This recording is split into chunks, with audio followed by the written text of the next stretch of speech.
ഹരേ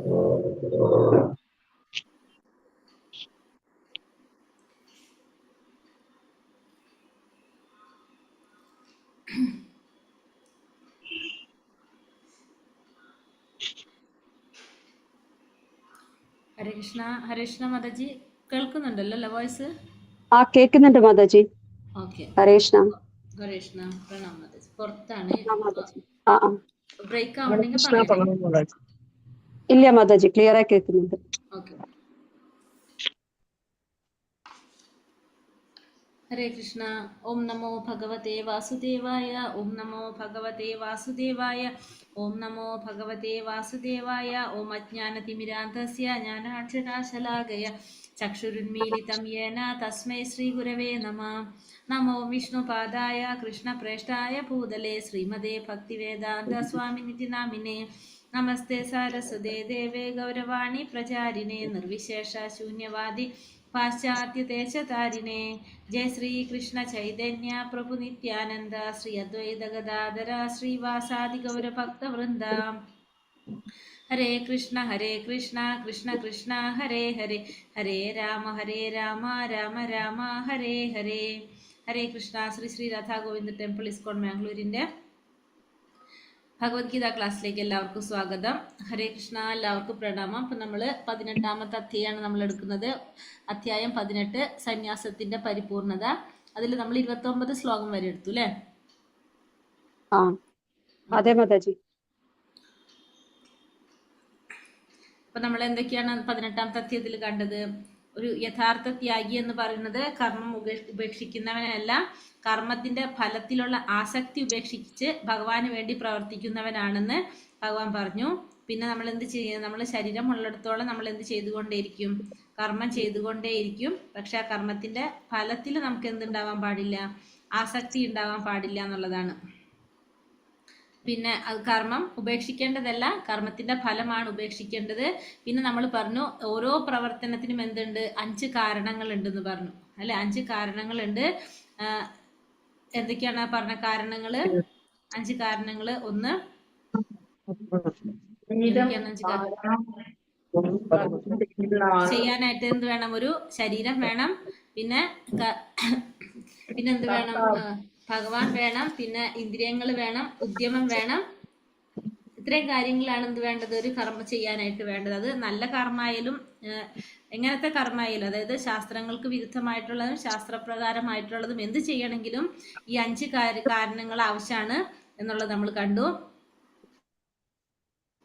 പിന്നെ വന്നിട്ട് പിന്നെന്താ പറഞ്ഞത് അധ്യായത്തിൽ? പിന്നെ 3 ഗുണത്തിലുള്ള കർമ്മത്തെക്കുറിച്ചും ജ്ഞാനത്തെക്കുറിച്ചും അതുപോലെ തന്നെ കർത്താവിനെ കുറിച്ചും കണ്ടു. 3 ഗുണത്തിലുള്ളവരുടെ ജ്ഞാനവും കർമ്മവും കർത്താവിനെ കുറിച്ചും പറഞ്ഞു. രാജസികവും സാത്വികവും താമസികത്തിലുള്ള.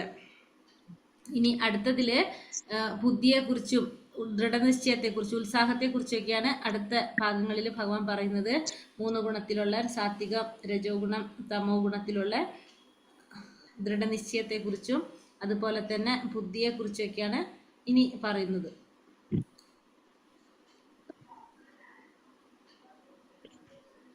ഹരേ കൃഷ്ണ. ഓം നമോ ഭഗവതേ വാസുദേവായ.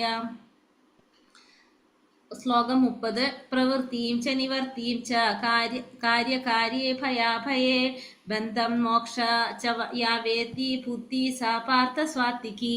കുന്തിപുത്ര, ചെയ്യേണ്ടതെന്ത്, ചെയ്തു കൂടാത്തതെന്ത്, ഭയപ്പെടേണ്ടതെന്ത്, ഭയപ്പെടേണ്ടാത്തതെന്ത്, ബന്ധത്തിനും മോക്ഷത്തിനും കാരണമാകുന്നതെന്ത് എന്നെല്ലാം അറിയാവുന്നതാണെന്ത്? സാത്വികമായ ബുദ്ധി എന്ന് പറയുന്നത്. സാത്വികമായ ബുദ്ധി എന്ന് പറയുന്നത് ചെയ്യേണ്ടത് എന്താണ്, ചെയ്യാൻ പാടില്ലാത്തത് എന്താണ്, ഭയപ്പെടേണ്ടത് എന്താണ്, ഭയപ്പെടേണ്ടാത്തത് എന്താണ്, ബന്ധത്തിനും മോക്ഷത്തിനും കാരണമാകുന്നത് എന്തെല്ലാം എന്നൊക്കെ അറിയുന്ന ബുദ്ധിയാണ് എന്ത്? സാത്വികമായിട്ടുള്ള ബുദ്ധി എന്ന് പറയുന്നത്. എന്ത് ചെയ്യണം, എന്ത് ചെയ്യാൻ പാടില്ല എന്ന് മനസ്സിലാക്കുന്നു. അധർമ്മവും ധർമ്മവും മനസ്സിലാക്കാൻ സാധിക്കുക, ബന്ധത്തിനും മോക്ഷത്തിനും കാരണമാകുന്ന എന്തെന്ന് മനസ്സിലാക്കുക. അതാണ് എന്ത്? സാത്വികമായ ബുദ്ധി എന്ന് പറയുന്നത്.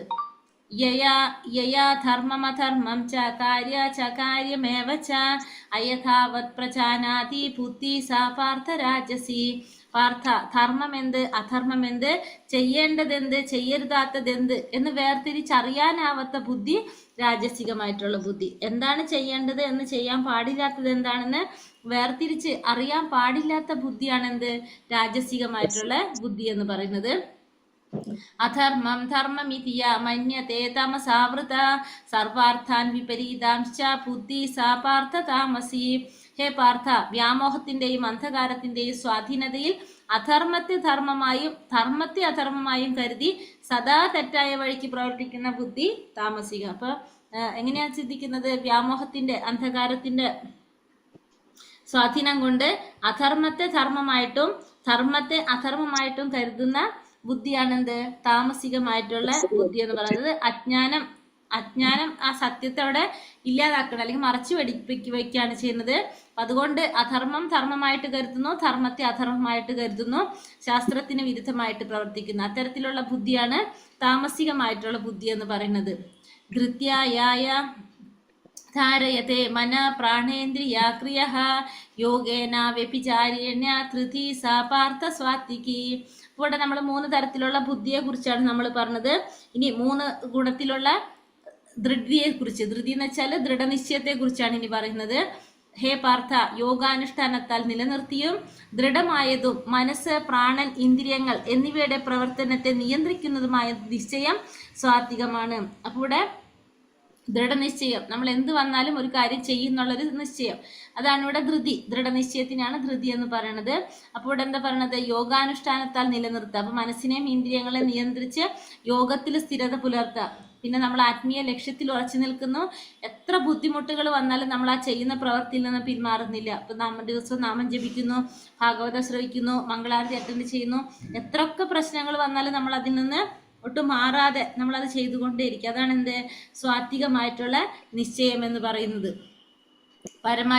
പരമാത്മജ്ഞാനത്തിനുള്ള ഒരു മാർഗമാണ് യോഗം.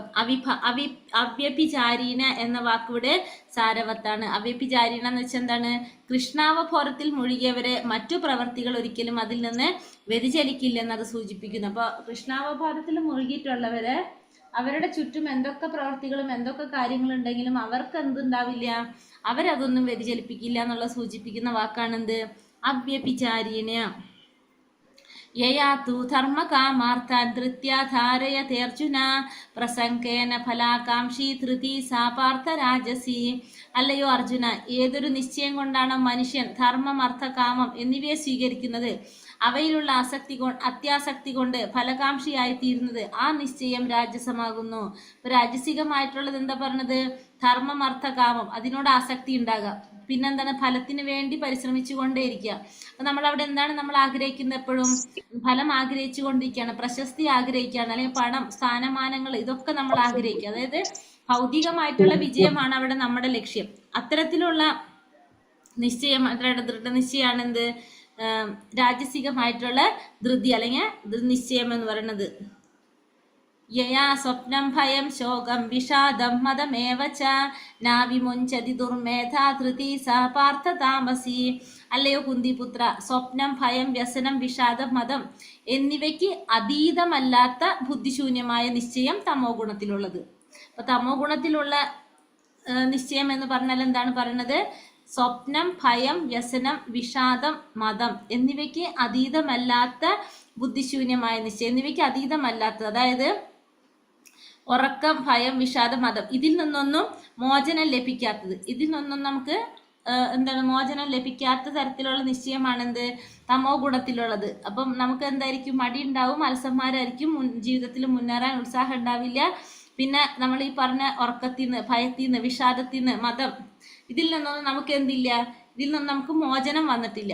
മോചനം ലഭിക്കാത്ത ബുദ്ധിശൂന്യമായിട്ടുള്ള നിശ്ചയമാണെന്ത്? തമോ ഗുണത്തിലുള്ള നിശ്ചയം എന്ന് പറയുന്നത്. ആവശ്യത്തിലേറെ ഉറങ്ങുകയോ ഭൗതിക സുഖഭോഗങ്ങളിൽ അഭിമാനം കൊള്ളുകയോ ഈ ലോകത്തിൽ അതീശാവകാശം സ്ഥാപിക്കാമെന്ന് കിനാവ് കണ്ട് അതിനുവേണ്ടി മനസ്സ്, പ്രാണൻ, ഇന്ദ്രിയങ്ങൾ എന്നിവയെ പ്രവർത്തിപ്പിക്കുകയോ ചെയ്യുന്നവരുടെ ധൃതിയാണെന്ത്? താമസികമായിട്ടുള്ള നിശ്ചയം എന്ന് പറയുന്നത്. അപ്പം ആവശ്യത്തിൽ കൂടുതൽ ഉറങ്ങുക, ഭൗതികമായ സുഖഭോഗങ്ങളിൽ അഭിമാനം കൊള്ളുക, അങ്ങനെ ഈ ലോകത്തിൽ തന്നെ അതീശാവകാശം സ്ഥാപിക്കാമെന്ന് കരുതിക്കൊണ്ട് അതിനു വേണ്ടിയിട്ട് മനസ്സ്, പ്രാണൻ, ഇന്ദ്രിയങ്ങൾ എന്നിവയെ പ്രവർത്തിപ്പിച്ചുകൊണ്ടിരിക്കുന്നവരുടെ ധൃതിയാണെന്ത്? താമസികമായിട്ടുള്ള ധൃതി അല്ലെങ്കിൽ നിശ്ചയം എന്ന് പറയുന്നത്. അപ്പൊ 3 ഗുണത്തിലുള്ളവരുടെ നിശ്ചയത്തെ കുറിച്ചാണ് ഇപ്പൊ നമ്മൾ പറയുന്നത്. ഇനി 3 ഗുണത്തിലുള്ളവരുടെ സുഖത്തെ കുറിച്ചാണ് പറയുന്നത്. സുഖം തിദാനീം ത്രിവിധം ശൃണു മേ ഭരതർഷഭ അഭ്യാസാത് രമതേ യത്ര ദുഃഖാന്തം ച നിഗാച്ഛതി. ഹേ ഭരതർഷഭ, ബദ്ധനായ ജീവാത്മാവ് ആസ്വദിക്കുകയും ആസ്വാദനത്തിലൂടെ ചിലപ്പോൾ സകല ക്ലേശങ്ങളിൽ നിന്നും മുക്തി നേടുകയും ചെയ്യുന്ന സുഖത്തെ പറ്റി ഇനി പറയാം. അത് 3 വിധത്തിലുണ്ട്. അപ്പൊ ഇനി 3 വിധത്തിലുള്ള സുഖത്തെ കുറിച്ചാണ് പറയുന്നത്. അപ്പൊ ഇതിന്റെ സുഖത്തിന്റെ 3 തരത്തിലുള്ള സുഖത്തെ കുറിച്ച്, സാത്വികവും രാജസികവും താമസികവുമായിട്ടുള്ള സുഖത്തെ കുറിച്ച്. അപ്പൊ യഥാർത്ഥ സുഖം എപ്പോഴും എങ്ങനെയായിരിക്കും? ആത്മീയമായിരിക്കും. ഇവിടെ നമുക്ക് നോക്കാം 3 ഗുണത്തിലുള്ള സുഖത്തെ കുറിച്ച്.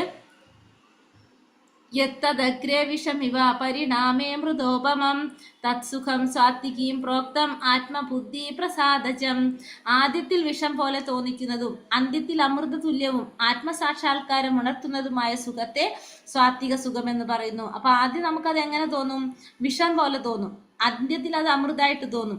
അങ്ങനെ ആത്മസാക്ഷാത്കാരം ഉണർത്തുന്നതുമായിട്ടുള്ള സുഖമാണെന്ത്? സ്വാത്വികമായ സുഖം എന്ന് പറഞ്ഞു. അപ്പൊ ആദ്യം നമുക്കത് വിഷം പോലെ, അന്ത്യത്തിൽ അത് അമൃത് പോലെ തോന്നുന്നത് സ്വാത്വികമായിട്ടുള്ള സുഖം എന്ന് പറയും. ഇപ്പൊ രാവിലെ നമ്മൾ എഴുന്നേറ്റ് നാമം ജപിക്കാനായിട്ട് ബ്രഹ്മമുഹൂർത്തത്തിൽ എഴുന്നേൽക്കാൻ പറയുന്നു, നമ്മൾ മംഗളാരതി അറ്റൻഡ് ചെയ്യുന്നു, ഇപ്പൊ രാവിലെ ഭാഗവതം ക്ലാസ്സിൽ കയറാനായിട്ട്, ഇതൊക്കെ നമുക്ക് ആദ്യം ഭയങ്കര പ്രയാസമാണ്. പക്ഷെ കുറച്ചെത്തുമ്പോൾ നമുക്ക് എന്താണ്? അത് അമൃത തുല്യമായിട്ട് അതിന്റെ ആനന്ദം അനുഭവിക്കാനായിട്ട് നമുക്ക് സാധിക്കും. അത്തരത്തിലുള്ള സുഖമാണെന്ത്? സ്വാത്വിക സുഖം എന്ന് പറയുന്നത്.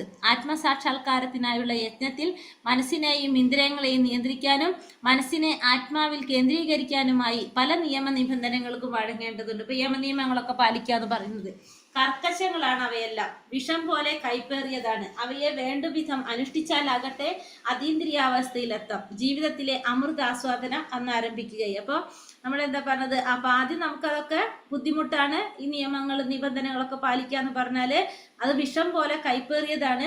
പക്ഷെ അത് അനുഷ്ഠിച്ച് പോരുമ്പോൾ നമുക്കതെന്താണ്? പിന്നെ അത് അമൃത് പോലെയാകും, അതീന്ദ്രിയാവസ്ഥയിലെത്താനായിട്ട് സാധിക്കും, പരമാനന്ദം അനുഭവിക്കാനായിട്ട് സാധിക്കും. അപ്പൊ അതാണ് എന്ത്? ഫസ്റ്റത്തെ സാത്വികമായിട്ടുള്ള സുഖമെന്ന് പറയുന്നത്. ഇനി അടുത്തത് വിഷയേന്ദ്രിയ സംയോഗ യത്തദഗ്രേ മൃദോപമം പരിണാമേ വിഷമിവ യത് സുഖം രാജസംസ്മൃതം. ഇന്ദ്രിയങ്ങൾ വിഷയങ്ങളോട് ചേരുമ്പോൾ ഉളവാകുന്ന സുഖം തുടക്കത്തിൽ അമൃത തുല്യവും ഒടുവിൽ വിഷയപ്രായവുമാകും. അതാണ് രാജസികമായിട്ടുള്ള സുഖം. രാജസ സുഖം എന്ന് വെച്ചാൽ എന്താണ്? ആദ്യം അമൃത് പോലെ തോന്നിക്കും, പിന്നീട് അത് വിഷം പോലെയാവും. അതാണ് എന്ത്? രാജസികമായിട്ടുള്ള സുഖം എന്ന് പറയുന്നത്. അപ്പൊ ആദ്യം അമൃത് പോലെ, പിന്നെ വിഷം പോലെ തോന്നുന്നു. ആദ്യം അമൃത് പോലെ, പിന്നീട് അത് വിഷമായിട്ട് മാറുന്നത്. അതായത് ഒരു യുവതി യുവാവും തമ്മിൽ കണ്ടുമുട്ടുന്നത് രജോ ഗുണത്തിന്റെ ആണല്ലോ പറയുന്നത്. അപ്പോൾ ആരംഭത്തിൽ ഇതെല്ലാം എന്താണ്? ഇന്ദ്രിയങ്ങൾക്ക് വളരെ സന്തോഷകരമായിട്ട് തോന്നും നമുക്ക്. പിന്നീട് കുറച്ചു കാലത്തിന് ശേഷം അത് സുഖം വിഷതുല്യമാവുകയും ചെയ്യും. അവർ തമ്മിൽ പിരിയും, അല്ലെങ്കിൽ വിവാഹമോചനം നടക്കും, പിന്നെ ദുഃഖമായി, വിലാപമായി. ഇത്തരത്തിലുള്ള സുഖം എപ്പോഴും എങ്ങനെയാണ്?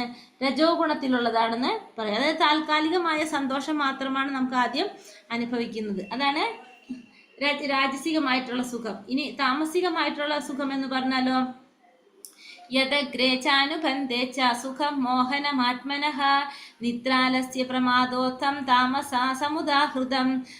ആത്മദർശനത്തെ സംബന്ധിച്ചിടത്തോളം അന്ധവും ആദ്യം മുതൽ അവസാനം വരെ വ്യാമോഹഭരിതവും നിദ്ര, ആലസ്യം, പ്രമാദം എന്നിവയിൽ നിന്നുണ്ടാകുന്നതാണെന്ത്? താമസികമായിട്ടുള്ള സുഖം. അതായത് ഈ ആത്മദർശനത്തെ സംബന്ധിച്ചിടത്തോളം അതെപ്പോഴും എങ്ങനെയാണ്? അന്ധമായിട്ടുള്ളതാണ്. ആത്മദർശനത്തിന് സംഭവം ഉദിക്കുന്നേ ഇല്ല അവിടെ, അത് അന്ധമാണ്. പിന്നെ ആദ്യം മുതൽ അവസാനം വരെ എങ്ങനെയായിരിക്കും? അത് വ്യാമോഹഭരിതമായിരിക്കും, വ്യാമോഹം നിറഞ്ഞതാണ്. പിന്നെ അത് മാത്രമല്ല, അവിടെ എന്താണ് അതിന്റെ പറഞ്ഞത്? നിദ്ര, ആലസ്യം, പ്രമാദം. ഇതിൽ നിന്നാണ് എന്തുണ്ടാക്കുന്നത്? ഇതിൽ നിന്നുണ്ടാകുന്നതുമായിട്ടുള്ള സുഖമാണെന്ത്? താമസികമായിട്ടുള്ള സുഖം. അതായത് ജീവിതത്തിൽ ഇരുട്ട് വർദ്ധിപ്പിക്കുന്നു എന്നല്ലാതെ ആത്മീയമായ പുരോഗതി ഉണ്ടാകുന്നില്ല. അത് മനുഷ്യനെ താഴേക്ക് കൊണ്ടുപോകുന്നതാണ് എന്ത്? താമസികമായിട്ടുള്ള സുഖം എന്ന് പറയുന്നത്.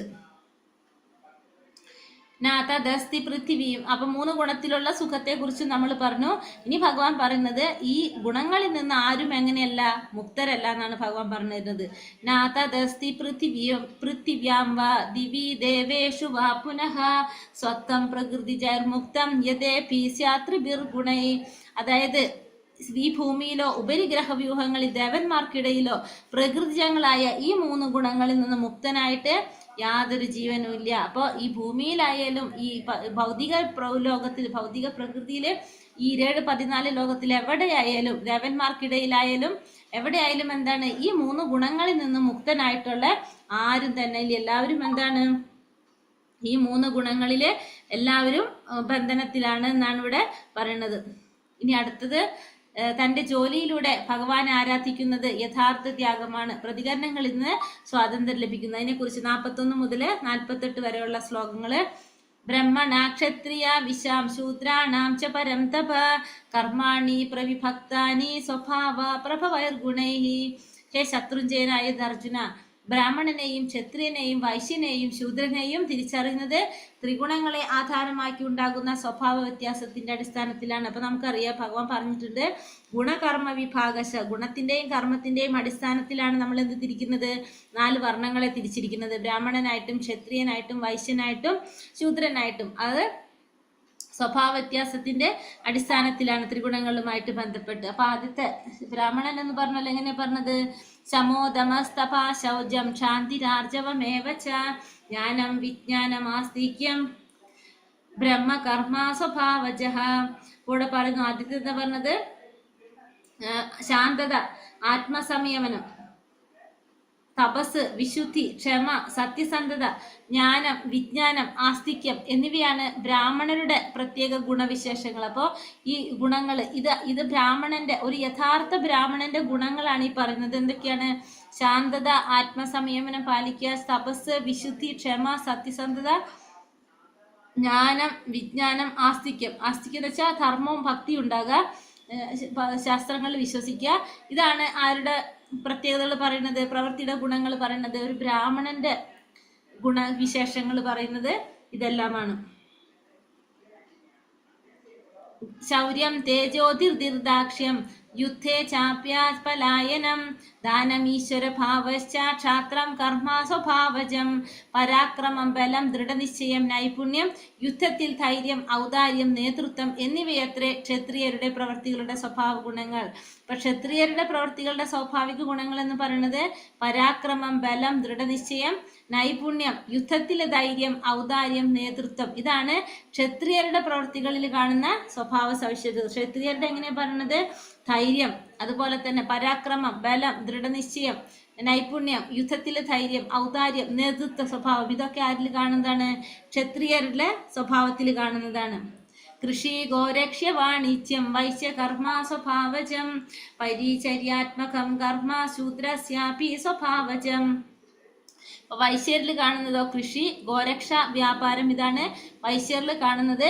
ശൂദ്രരിലാണെങ്കിലോ മറ്റുള്ളവരെ സേവിക്കുക, തൊഴിൽ ചെയ്യുക, ഇതൊക്കെ മറ്റുള്ളവർക്ക് വേണ്ട സഹായങ്ങൾ ചെയ്തു കൊടുക്കുക, ഇതൊക്കെയാണ് ആരിൽ കാണുന്നത്, അതായത് പരിചരണം. ഇതൊക്കെയാണ് ശൂദ്രരിൽ കാണുന്നത്. അപ്പൊ അടുത്ത ശ്ലോകത്തിൽ പറയുന്നു എന്ത് ചെയ്യാൻ സാധിക്കുന്ന ഭഗവാൻ പറഞ്ഞത്, സേസ്യേ കർമ്മണ്യ ഭിരത സംസിദ്ധിം ലഭതേ നരഃ സ്വകർമ്മ നിരത സിദ്ധിം യഥാ വിത്തതി തച്ഛൃണു.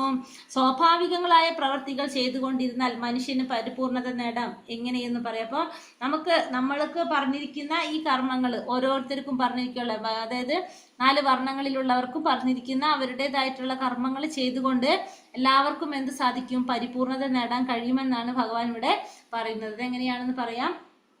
യഥാ പ്രവൃത്തിർഭൂതാനാം യേന സർവമിദം തദം സ്വകർമ്മണ തമഭ്യർച്ച്യ സിദ്ധി വിദ്ധതി മാനവഃ.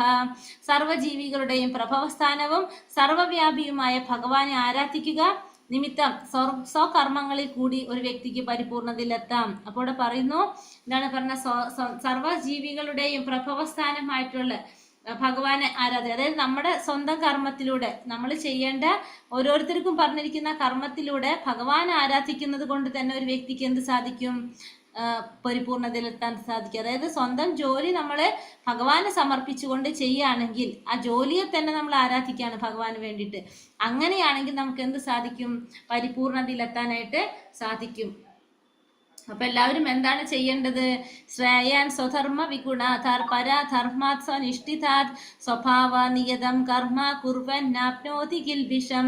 അന്യന്റെ കർമ്മം ഭംഗിയായി ചെയ്യുന്നതിനേക്കാൾ നല്ലത് കുറ്റമറ്റതായില്ലെങ്കിൽ പോലും തനിക്ക് വിധിക്കപ്പെട്ട പ്രവൃത്തി ചെയ്യുക എന്നതാണ്. സ്വഭാവത്തിനനുസരിച്ച് നിർദ്ദിഷ്ടമായ കർമ്മത്തിൽ ഏർപ്പെടുന്നവർക്ക് പാപ പ്രതികരണം അനുഭവിക്കേണ്ടി വരില്ല. അപ്പോൾ മറ്റുള്ളവരുടെ കർമ്മം, അന്യന്റെ കർമ്മം ഭംഗിയായിട്ട് ചെയ്യുന്നതിനേക്കാളും നല്ലത് എന്താണ്?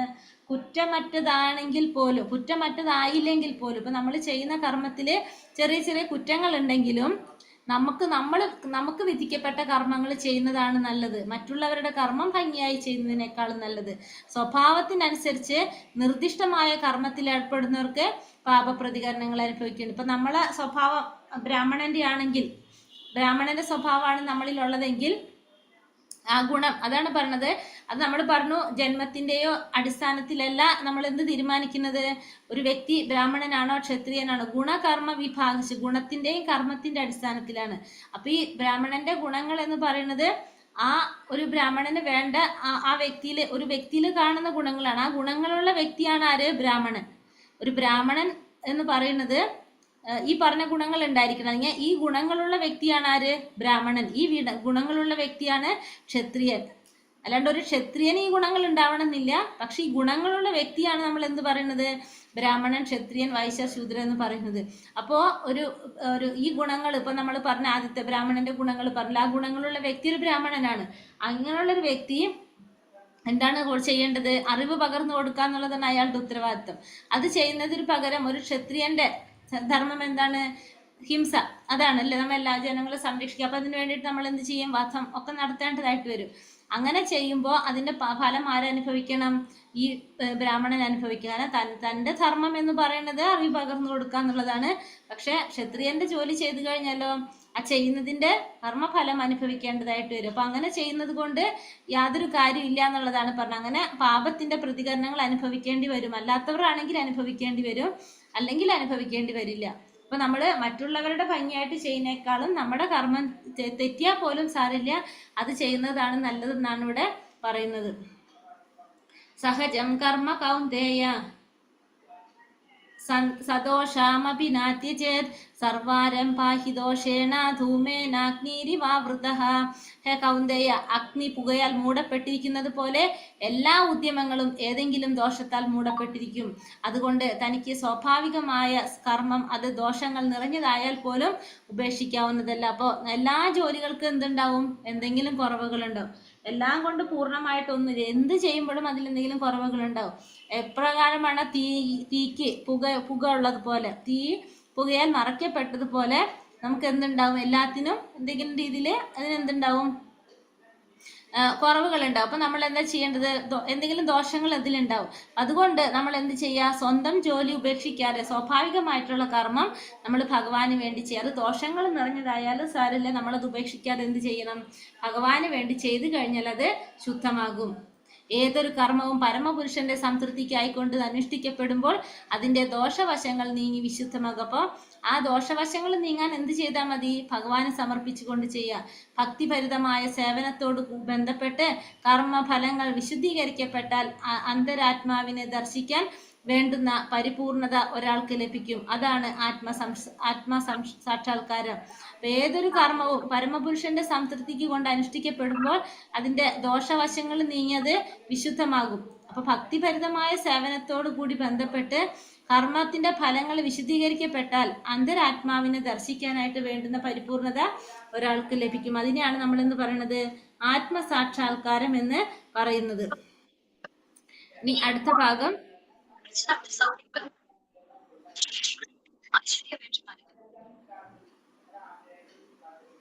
രഹസ്യാത്മകമായ പ്രതികരണരഹിതമായ ജോലിയിൽ നിന്ന് ജ്ഞാനയോഗത്തിലൂടെ ബ്രഹ്മവേദിയിലേക്കും ശുദ്ധമായ ഭക്തി സേവനത്തിലേക്ക് എത്തി. 49 മുതൽ 55 വരെയുള്ള ശ്ലോകങ്ങളില് അസക്ത ബുദ്ധി സർവത്ര ജിതാത്മാ വിഗതസ്പൃഹഃ നൈഷ്കർമ്മ്യ സിദ്ധിം പരമാം സന്യാസേനാധിഗച്ഛതി. ആത്മസംയമനം നേടിയവനും അനാസക്തനും ഭൗതിക സുഖഭോഗങ്ങളെല്ലാം അവഗണിച്ചവനുമായ ഒരാൾക്ക് ത്യാഗ പരിശീലനത്തിലൂടെ പ്രതികരണങ്ങളിൽ നിന്ന് പരമമായ മോചനം നേടാൻ കഴിയും. ഇവിടെ പറയുന്നു, എന്താ പറഞ്ഞത്? ആത്മസംയമനം നേടിയവൻ, അതുപോലെ തന്നെ അനാസക്തനായിട്ടുള്ളത്, ആസക്തി ഇല്ലാതെ ഭൗതികമായ സുഖഭോഗങ്ങളെല്ലാം അവഗണിച്ചവനായിട്ടുള്ള ഒരാൾക്ക് ത്യാഗ പരിശീലനത്തിലൂടെ പ്രതികരണം നിന്നുള്ള പരമമായ മോചനം നേടാനായിട്ട് സാധിക്കും. അപ്പൊ നമ്മൾ എന്ത് ചെയ്യാണ്? ആത്മസംയമനം നേടിയിട്ടുണ്ട്, അതുപോലെ തന്നെ ആസക്തിയില്ല, ഭൗതികമായിട്ടുള്ള സുഖഭോഗങ്ങളിൽ നിന്നെല്ലാം വിരക്തനാണ്, പിന്നെന്താണ്? മനസ്സിനെ നിയന്ത്രിക്കാൻ സാധിച്ചു. ഇത്തരത്തില് നമുക്ക് എന്താണ്? ആസക്തി ഇല്ലാതെ അനാസക്തിയിലൂടെ നമുക്ക് എന്ത് നടക്കാം? പരമമായ മോചനം, മോക്ഷത്തിലേക്ക് നമുക്ക് എത്താനായിട്ട് സാധിക്കും. താൻ പരമപുരുഷന്റെ ഒരംശം മാത്രമാണെന്നും തന്മൂലം സ്വന്തം കർമ്മത്തിന്റെ ഫലങ്ങൾ അനുഭവിക്കാനുള്ള അവകാശം തനിക്കില്ലെന്നും എപ്പോഴാണോ ഓർക്കുന്നത്, അതാണ് യഥാർത്ഥ ത്യാഗം. നമ്മൾ ഭഗവാന്റെ അംശമാണ്, അല്ലാതെ നമുക്ക് എന്തില്ല? എല്ലാ കർമ്മത്തിന്റെ ഫലങ്ങൾ നമ്മൾക്കല്ല അനുഭവിക്കേണ്ടതെന്ന് ഓർക്കുന്നതാണ് എന്ത്? യഥാർത്ഥ ത്യാഗം. താൻ ഭഗവാന്റെ അംശമാകിയാൽ തന്റെ കർമ്മങ്ങളുടെ ഫലം ആസ്വദിക്കേണ്ടത് ഭഗവാൻ തന്നെ. ഇതാണ് എന്ത്? ശരിയായ കൃഷ്ണാവബോധം എന്ന് പറയുന്നത്. കൃഷ്ണാവബോധത്തോടെ പ്രവർത്തിക്കുന്ന വ്യക്തിയാണ് ആര്? യഥാർത്ഥ സന്യാസി എന്ന് പറയുന്നത്. സിദ്ധിം പ്രാപ്തോ യഥാ ധർമ്മ യഥാപ്നോതി നിബോധമേ സാമസാസ്നൈവ കൗന്ദേയ നിഷ്ഠാജ്ഞാനസ്യ പര.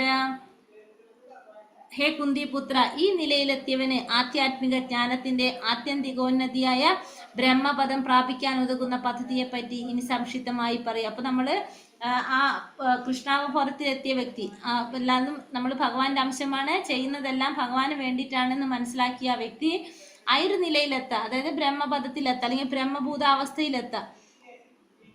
അങ്ങനെയുള്ള വ്യക്തി അതിനുള്ള പദ്ധതിയെക്കുറിച്ച്, ആ ആത്യന്തികമായ ഉന്നതിയിലെത്താനുള്ള പദ്ധതിയെക്കുറിച്ചാണ് ഇനി ഭഗവാൻ പറയാൻ പോകുന്നത്. താൻ ഇതിപ്പോ പറഞ്ഞത് തന്നെയാണല്ലേ. ബുദ്ധ്യാ വിശുദ്ധയാ യുക്തോ ധൃത്യാത്മാനം നിയമ്യ ച ശബ്ദാദീൻ വിഷയാം ത്യക്താ രാഗദ്വേഷൗ വിദുച്യ വിവിക്താസേ വിലക്കം യഥാ വാക്കായ മാനസഃ ധ്യാനയോഗപരോ നിത്യം വൈരാഗ്യം സമുപാശ്രിതഃ അഹങ്കാരം ബലം ചർദ്ദം കാമം ക്രോധം പരിഗ്രഹം വിമുച്യ നിർമ്മമോ ശാന്തോ ബ്രഹ്മഭൂയായ കൽപ്പതേ. തന്റെ ബുദ്ധിയാൽ ശുദ്ധീകരിക്കപ്പെട്ട് സ്ഥിരനിശ്ചയനായി മനസ്സിനെ നിയന്ത്രിച്ചും ഭോഗവിഷയങ്ങളെ ത്യജിച്ചും രാഗദ്വേഷങ്ങൾ തീണ്ടാതെയും വിജന സ്ഥലത്ത് താമസിച്ച് ഭക്ഷണം നന്നേ ചുരുക്കി ശരീരം, വാക്ക്, മനസ്സ് എന്നിവയെ കീഴടക്കി ധ്യാനയോഗം അനുഷ്ഠിക്കുന്ന ആൾ വിരക്തനായും മിഥ്യാഹങ്കാരം, ബലത്തെക്കുറിച്ചുള്ള മതം, മിഥ്യാഭിമാനം, കാമം, ക്രോധം, ഭൗതിക ദ്രവ്യങ്ങളിലുള്ള ആഗ്രഹം എന്നീ ദോഷങ്ങൾ ഒഴിഞ്ഞും തെറ്റായ അതീശത്വ ബോധമില്ലാതെയും ശാന്തനായി തീർന്നിട്ട് നിശ്ചയമായും ആത്മസാക്ഷാത്കാരം നേടിയെടുക്കുന്നു. അപ്പോൾ പറയുന്നത് എന്താണ്? ഈ 51 മുതൽ 53 വരെയുള്ള ശ്ലോകത്തിലെ ആത്മസാക്ഷാത്കാരത്തിനുള്ള തയ്യാറെടുപ്പിനെ കുറിച്ചാണ് പറയുന്നത്. ഫസ്റ്റ് എന്താ പറഞ്ഞത്? തന്റെ ബുദ്ധിയാൽ ശുദ്ധീകരിക്കപ്പെട്ട, അപ്പൊ ബുദ്ധി ശുദ്ധമായ ബുദ്ധി വളർത്തുക, പിന്നെ മനസ്സിനെ നിയന്ത്രിക്കുക, പിന്നെ ഭോഗവിഷയങ്ങളിൽ അകലം പാലിക്കുക, ഭോഗവിഷയങ്ങളൊക്കെ ത്യജിക്കുക, രാഗോദ്ദേശങ്ങളൊക്കെ ഉപേക്ഷിച്ച് ആത്മീയമായിട്ട് മുന്നേറാനായിട്ട് പിന്നെന്താണ്? ഭക്ഷണം നന്നേ ചുരുക്കി, പിന്നെന്താണ്? വാക്ക്, മനസ്സ്, ശരീരം ഇവയെ നിയന്ത്രിച്ചുകൊണ്ട് ധ്യാനത്തിലും ഭക്തിയിലും സ്ഥിരതയോടുകൂടി ഭൗതികമായ ആസക്തി മുഴുവൻ കുറച്ച്, പിന്നെ കാമ, ക്രോധം ഇവയെല്ലാം നിയന്ത്രിച്ചുകൊണ്ട് ഭൗതികമായിട്ടുള്ള ആഗ്രഹങ്ങൾ, അതിലുള്ള ആഗ്രഹങ്ങളൊക്കെ, ഭൗതികമായ ആഗ്രഹം ഇതൊക്കെ എന്നീ ആഗ്രഹങ്ങളൊക്കെ ഇല്ലാതെ, തെറ്റായ അധീശത്വ ബോധമില്ലാതെ, എല്ലാതും എന്റേതാണ് എന്നുള്ള ബോധമില്ലാതെ ശാന്തനായി തീർന്നിട്ട് നിശ്ചയമായും എന്ത് ചെയ്യാണ്? ആത്മസാക്ഷാത്കാരം നേടാനായിട്ട് സാധിക്കും. ഇങ്ങനെയൊക്കെ ഈ പറഞ്ഞ രീതിയിലൊക്കെ പ്രവർത്തിച്ചു കഴിഞ്ഞാൽ ആ വ്യക്തിക്ക് എന്ത് സാധിക്കും? ബ്രഹ്മഭൂതാവസ്ഥയിലേക്ക് അല്ലെങ്കിൽ ബ്രഹ്മപദത്തിലെത്താനുള്ള യോഗ്യത നേടാനായിട്ട് സാധിക്കും. ബ്രഹ്മഭൂത പ്രസന്നാത്മാ നാശോചതി ന കാംക്ഷതി സർവേഷു ഭൂതേഷു കാംക്ഷതി സമാ സർവേഷു ഭൂതേഷു മത്ഭക്തിം ലഭതേ പരാം. ഈ ആധ്യാത്മിക അവസ്ഥയിൽ, അതായത് ബ്രഹ്മഭൂതാവസ്ഥയിൽ എത്തിച്ചേർന്നവൻ പരബ്രഹ്മ സാക്ഷാത്കാരം സിദ്ധിച്ച് പരമാനന്ദം അനുഭവിക്കുന്നു. അയാൾക്ക് ദുഃഖമില്ല, ആഗ്രഹങ്ങളില്ല, സർവഭൂതങ്ങളിലും സമഭാവനയാണ് അയാൾക്കുള്ളത്. ഈ നിലയിൽ അയാൾ വിശുദ്ധ ഭക്തിയോടെ എൻ്റെ സേവനത്തിൽ ഏർപ്പെടുന്നു. അപ്പൊ ഈ ബ്രഹ്മഭൂതാവസ്ഥയിൽ എത്തിക്കഴിഞ്ഞാലോ സന്തോഷം വന്നാലും ദുഃഖം വന്നാലും അയാൾക്ക് എന്താണ്, ഒരേപോലെയാണ്. ഒന്ന് നഷ്ടപ്പെട്ടാലും അയാൾ ദുഃഖിക്കുന്നില്ല, എന്തെങ്കിലും നേടണം എന്ന് അയാൾക്ക് അധികമായിട്ടുള്ള ആഗ്രഹവും ഇല്ല. പിന്നെ എല്ലാവരെയും സമഭാവനയോടെയാണ് കാണുന്നത്. ഈ അവസ്ഥയിൽ എന്ത് സാധിക്കും? വിശുദ്ധ ഭക്തിയോട് കൂടി ഭഗവാന്റെ സേവനത്തിൽ മുഴുകാനായിട്ട് ആ വ്യക്തിക്ക് സാധിക്കും. വിഷപ്പല്ലുകൾ തകർന്ന സർപ്പത്തെ എന്ന പോലെ ആത്മനിയന്ത്രിതങ്ങളായ ഇന്ദ്രിയങ്ങളെ ഭക്തന് ഭയപ്പെടാനില്ല. അപ്പോൾ വിഷപ്പല്ലുകൾ തകർന്ന സർപ്പത്തെ പോലെയാണ് ആത്മനിയന്ത്രിതങ്ങളായിട്ടുള്ള ഇന്ദ്രിയങ്ങളെ, നിയന്ത്രിതമായിട്ടുള്ള ഇന്ദ്രിയങ്ങളെ പിന്നെ ആർക്ക് ഭയമില്ല? ഒരു ഭക്തന് ഭയപ്പെടേണ്ട. ഭൗതിക വിഷയബാധയേറ്റ മനുഷ്യനെ പ്രപഞ്ചം ദുരിതപൂർണമാകുന്നുള്ളൂ. അപ്പൊ ഭൗതികമായിട്ടുള്ള ആ വിഷബാധ ഏറ്റാലേ നമുക്ക് എന്തുള്ളൂ? ഈ ഭൗതിക പ്രപഞ്ചം ദുരിതമാകുന്നുള്ളൂ. എന്നാൽ ഒരു ഭക്തനെ സംബന്ധിച്ച് എങ്ങനെയാണ്? ലോകം പരവ്യോമത്തെ പോലെ, വൈകുണ്ഠ ലോകത്തെ പോലെ മഹിമയുറ്റതാണ്. ഒരു ഭക്തനെ സംബന്ധിച്ച് എവിടെയാണെങ്കിലും എന്താണ്?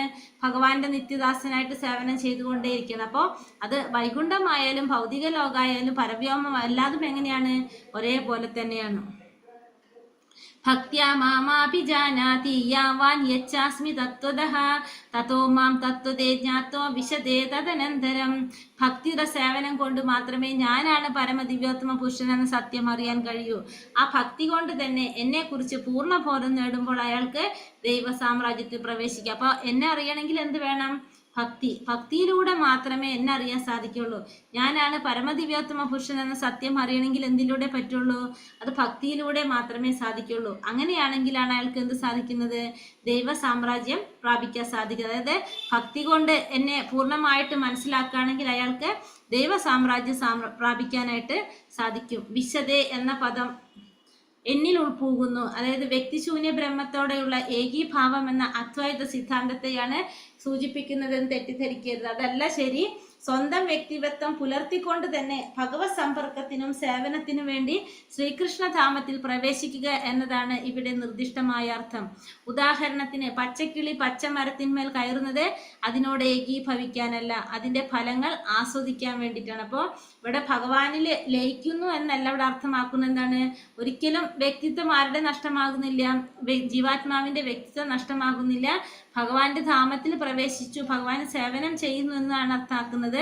അല്ലാതെ എന്തല്ല, ഏകീഭവിക്കൂ, ഭഗവാന് വ്യക്തിശൂന്യ ബ്രഹ്മത്തില് ഏകീഭവിക്കുക, അങ്ങനെയല്ല അവിടെ അർത്ഥമാക്കുന്നത് എന്നാണ് ഇവിടെ ഉദ്ദേശിക്കുന്നത്. ഹരേ കൃഷ്ണ കൃഷ്ണ കൃഷ്ണ ഹരേ ഹരേ, ഹരേ രാമ രാമ രാമ ഹരേ ഹരേ. വഞ്ചാകൽപതരൂപേശ്ച കൃപാ സിന്ധോഭ്യവച പതിതാനാം പാവനേഭ്യോ വൈഷ്ണവേഭ്യോ നമോ നമഃ. അനന്തകോടി വൈഷ്ണവ ഭക്തവൃന്ദി കി ജയ്. ശ്രീല പ്രഭുപാദ് കി ജയ്. ഗുരുദേവ് കി ജയ്. നിത്തായ് ഗൗരപ്രമാനന്ദേ. ഹരി ഹരി ബോൽ. ഹരേ കൃഷ്ണ. നമ്മളിന്ന് 30 തൊട്ടിലെടുത്തത്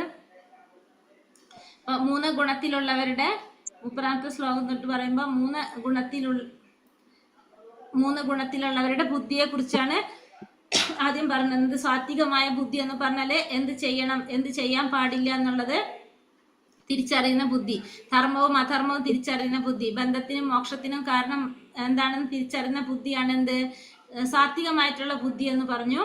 ഇനി രാജസികമായിട്ടുള്ള ബുദ്ധി എന്ന് പറയുന്നത് അധർമ്മവും ധർമ്മവും വ്യക്തമായിട്ട് തിരിച്ചറിയാൻ സാധിക്കാത്ത ബുദ്ധി. ചെയ്യേണ്ടത് എന്താണ്, ചെയ്യാൻ പാടില്ലാത്തത് എന്താണെന്ന് മനസ്സിലാക്കാത്തത്, ശരിയായ തീരുമാനങ്ങൾ എടുക്കാൻ പ്രയാസമുണ്ടാകുന്ന ബുദ്ധിയാണെന്ത്? രാജസികമായിട്ടുള്ള ബുദ്ധി. താമസികമായിട്ടുള്ള ബുദ്ധി എന്ന് പറഞ്ഞാല് ധർമ്മത്തെ അധർമ്മമായും അധർമ്മത്തെ ധർമ്മമായിട്ടും തെറ്റായ ചിന്തിക്കുന്ന ബുദ്ധിയാണ് താമസികമായിട്ടുള്ള ബുദ്ധി. എപ്പോഴും തെറ്റിനെ ശരിയായിട്ട് കാണാം, അതാണ് ശാസ്ത്രങ്ങൾക്കെതിരെ പ്രവർത്തിക്കുക, എല്ലാം വിപരീതമായിട്ട് മനസ്സിലാക്കുന്ന ബുദ്ധിയാണ് താമസികമായിട്ടുള്ള ബുദ്ധി. ഇനി 3 ഗുണത്തിലുള്ള നിശ്ചയത്തെ കുറിച്ചാണ് പറഞ്ഞത്. അപ്പൊ മനസ്സിനെയും ഇന്ദ്രിയങ്ങളെ നിയന്ത്രിക്കുന്നു. യോഗയിൽ എപ്പോഴും സ്ഥിരത പുലർത്താൻ സാധിക്കും. ആത്മീയ ലക്ഷ്യത്തിൽ ഉറച്ചു നിൽക്കാൻ സാധിക്കുന്നത്. എത്ര ബുദ്ധിമുട്ട് വന്നാലും നമ്മൾ എന്ത് ചെയ്യില്ല, പിന്മാറുന്നില്ല. നാമജപം ചെയ്യുക, ഭാഗവതം ശ്രവിക്കുക, ഭഗവത് സേവനം ചെയ്യുക, അതൊക്കെ നമ്മൾ എത്ര ബുദ്ധിമുട്ട് വന്നാലും നമ്മൾ ചെയ്തുകൊണ്ടേ ഇരിക്കുന്ന ബുദ്ധിയാണ് എന്ത്? സാത്വികമായിട്ടുള്ള ധൃതി അല്ലെങ്കിൽ ദൃഢനിശ്ചയം എന്ന് പറയുന്നത്. രാജസികമാണെങ്കിലോ നമ്മൾ ആഗ്രഹങ്ങൾ എന്തിനോടായിരിക്കും? ധർമ്മം, അർത്ഥ, കാമത്തിനോടായിരിക്കും നമുക്ക് ആസക്തി ഉണ്ടാവുന്നത്. ഫലം ആഗ്രഹിച്ചുകൊണ്ട് ഫലത്തിന് വേണ്ടിയിട്ട് നമ്മൾ പരിശ്രമിച്ചുകൊണ്ടേയിരിക്കുന്നു. പ്രശസ്തി, സ്ഥാനമാനങ്ങൾ, ഇതിനോടൊക്കെ നമുക്ക് ആഗ്രഹങ്ങൾ ഉണ്ടാക്കുന്നതാണ് എന്ത്? രാജസികമായിട്ടുള്ള ദൃഢനിശ്ചയം അല്ലെങ്കിൽ ധൃതി എന്ന് പറയുന്നത്. മൂന്നാമത്തത് താമസികമായിട്ടുള്ള നിശ്ചയം എന്ന് പറയുന്നത് ഉറക്കം, അതുപോലെ തന്നെ ഭയം, വിഷാദം, ഇതിനൊക്കെ അധീനമായിട്ടുള്ളത്. പിന്നെ അത് നമുക്ക് എന്ത് കൂടുതലായിരിക്കും? അപ്പോൾ മടി, അലസത ഒക്കെ കൂടുതലായിരിക്കും. ജീവിതത്തിൽ മുന്നേറാനായിട്ടുള്ള ഉത്സാഹം ഉണ്ടാവില്ല. പിന്നെ ഭയവും നിരാശയൊക്കെ കൊണ്ട് നമ്മളെപ്പോഴും നമ്മളെ മനസ്സിനെ പിടിച്ചു വെച്ചിരിക്കുക. ഇത്തരത്തിലുള്ള, അതായത് നമുക്കൊന്നും ചെയ്യാൻ സാധിക്കില്ല എന്നുള്ളൊരു നിരാശാഭാവം ഉണ്ടാവുക. അതാണ് എന്ത്? താമസികമായിട്ടുള്ള ദൃഢനിശ്ചയം എന്ന് പറയുന്നത്. ഇനി 3 ഗുണത്തിലുള്ള സുഖത്തെ കുറിച്ചാണ് പറയുന്നത്. ആരംഭത്തിൽ വിഷം പോലെ തോന്നും, അവസാനം അമൃത് പോലെ അനുഭവപ്പെടുന്നതാണ് എന്ത്? സ്വാത്വികമായ സുഖം എന്ന് പറയുന്നത്. ആരംഭത്തിൽ അമൃത് പോലെ തോന്നിട്ട് പിന്നീട് വിഷമായിട്ട് മാറുന്നത് രാജസികമായിട്ടുള്ള സുഖം. അത് താൽക്കാലികമായ സന്തോഷം തന്നിട്ട് പിന്നെ ദുഃഖം തരുന്നതാണ് രാജസികമായിട്ടുള്ള സുഖം എന്ന് പറയുന്നത്. താമസികമായിട്ടുള്ള സുഖം എന്ന് പറഞ്ഞാലോ തുടക്കം മുതൽ അവസാനം വരെ നമുക്ക് എങ്ങനെയാണ്? അതുകൊണ്ട് യാതൊരു ഗുണം ഉണ്ടാകാൻ പോകുന്നില്ല. നമുക്ക് പിന്നെന്താണ് പറയുന്നത്? ആത്മീയമായിട്ട് അത് പുരോഗതി ഉണ്ടാവുന്നില്ല, ജീവിതത്തിൽ ഇരട്ടി വർദ്ധിപ്പിക്കുന്നു, നമ്മളത് താഴത്തേക്ക് നയിക്കുന്നു എന്നല്ലാതെ, കൊണ്ടുപോകുന്നു എന്നല്ലാതെ നമുക്ക് അതുകൊണ്ട് യാതൊരു പുരോഗതി ഉണ്ടാവാത്തതാണ് എന്ത്? ഈ താമസികമായിട്ടുള്ള സുഖം എന്ന് പറയുന്നത്. ഉറക്കം, മടി, അജ്ഞാനം, ഇതൊക്കെ താമസികമായ സുഖത്തിൽ കാണുന്നതാണ്. പിന്നെ ഭഗവാൻ പറയാണ്, ഈ 3 ഗുണങ്ങളിൽ നിന്ന് ആരും എങ്ങനെയല്ല? ആരും മുക്തരല്ല. എവിടെ ആയാലും, ഭൂമിയിലായാലും സ്വർഗത്തിലായാലും ഇവരുടെ 14 ലോകങ്ങളിൽ എവിടെയാണെങ്കിലും നമുക്ക് എന്താണ്? ഈ സത്വ, രജോ, തമോ ഗുണങ്ങൾ നമ്മളെ ബാധിക്കും. ഈ 3 ഗുണങ്ങളിൽ നിന്ന് ഈ ഭൗതിക പ്രപഞ്ചത്തിലുള്ള ആരും മുക്തരല്ല എന്നാണ് ആ ശ്ലോകത്തിൽ ഭഗവാൻ പറഞ്ഞു തരുന്നത്. അടുത്ത ശ്ലോകത്തിൽ പറഞ്ഞു 4 വർണ്ണങ്ങളുടെ അടിസ്ഥാനത്തിൽ ചെയ്യുന്നത്. അതായത് നമ്മൾ ഗുണത്തിന്റെയും കർമ്മത്തിന്റെ അടിസ്ഥാനത്തിലാണ് എന്ത്? ബ്രാഹ്മണൻ, ക്ഷത്രിയൻ, വൈശ്യൻ, ശൂദ്രൻ, ഇങ്ങനെ 4 വിഭാഗങ്ങളെ ഭഗവാൻ തിരിച്ചിരിക്കുന്നെന്ന് പറഞ്ഞു. ഇത് ജന്മത്തിന്റെ അടിസ്ഥാനത്തിലോ ഒന്നല്ല, ചെയ്യുന്ന പ്രവൃത്തിയുടെയും കർമ്മത്തിന്റെയും അടിസ്ഥാനത്തിലാണ് എന്നുള്ളതും കൂടി. അപ്പൊ വർണ്ണം എന്ന് പറയുന്നത് ജന്മം കൊണ്ടല്ല നമുക്ക് മനസ്സിലാക്കുന്നത്, ഗുണം കൊണ്ടും കർമ്മം കൊണ്ടാണ് നമ്മൾ മനസ്സിലാക്കുന്നത്. അപ്പൊ ഒരു യഥാർത്ഥ ബ്രാഹ്മണന്റെ ഗുണങ്ങൾ, അപ്പൊ ഒരു ബ്രാഹ്മണന് ഈ ഗുണങ്ങളുണ്ട്. ഈ ഗുണങ്ങളുള്ള വ്യക്തിയാണ് ആര്? ബ്രാഹ്മണൻ. ഒരു ബ്രാഹ്മണന് ഈ ഗുണങ്ങൾ ഉണ്ടാവണമെന്നില്ല. അതായത് ബ്രാഹ്മണന്റെ കുലത്തിൽ ജനിച്ചാൽ ഈ ഗുണങ്ങൾ ഉണ്ടാവണമെന്നില്ല. പക്ഷെ ഈ ഗുണങ്ങളുള്ള വ്യക്തിയാണ് ആര്? ബ്രാഹ്മണൻ എന്ന് പറയാം. അപ്പൊ അതിന്റെ വ്യത്യാസം നമ്മൾ മനസ്സിലാക്കുക. ജന്മം കൊണ്ട് ഒരു വ്യക്തി ബ്രാഹ്മണനാണെങ്കിലും ഈ പറഞ്ഞ ഗുണങ്ങൾ ആ വ്യക്തിയിൽ ഉണ്ടാവണമെന്നില്ല. പക്ഷെ ഈ ഗുണങ്ങൾ ഉള്ള വ്യക്തിയാണ് ആര്? ബ്രാഹ്മണൻ എന്ന് പറയുന്നത്. അപ്പൊ നമുക്ക് പറഞ്ഞു, എന്തൊക്കെയാണ് പറഞ്ഞ? കുറെ ഗുണങ്ങൾ പറഞ്ഞല്ലേ? സത്യം, ശമം, ശൗചം, ക്ഷമ, അതൊക്കെ എന്താണ്? ആസ്തിക്യം, ഇതൊക്കെ ഒരു ബ്രാഹ്മണൻ ഉണ്ടാവേണ്ട ഗുണങ്ങളായിട്ട് കണ്ടു. അത് കഴിഞ്ഞിട്ട് അപ്പൊ ബ്രാഹ്മണൻ എന്ന് പറഞ്ഞ എന്താണ്? അതൊരു ഗുണമാണെന്ന് നമുക്ക് മനസ്സിലാക്കാം. ബ്രാഹ്മണൻ എന്ന് പറഞ്ഞ ഒരു ഗുണമാണ്, അല്ലാതെ ഒരു ജന്മത്തിനല്ല നമ്മൾ അവിടെ ഉദ്ദേശിക്കുന്നത്. അടുത്തതൊരു ക്ഷത്രിയൻ, ധൈര്യം ഉണ്ടായിരിക്കണം, വീര്യം ഉണ്ടായിരിക്കണം, നേതൃത്വ ശേഷി ഉണ്ടായിരിക്കണം, പ്രതിസന്ധികളെ തരണം ചെയ്യാൻ സാധിക്കുക, ജനങ്ങളെ സംരക്ഷിക്കുക, ഉത്തരവാദിത്ത ബോധം, ഇതൊക്കെ ആരിലുണ്ടാവുന്നതാണ്? ഒരു ക്ഷത്രിയനിൽ കാണുന്ന ഗുണങ്ങളാണ്. അടുത്തത് വൈശ്യരും ശൂദ്രരും. വൈശ്യരും എന്ന് പറഞ്ഞാൽ കൃഷി, ഗോരക്ഷ, അതുപോലെ തന്നെ വ്യാപാരവും.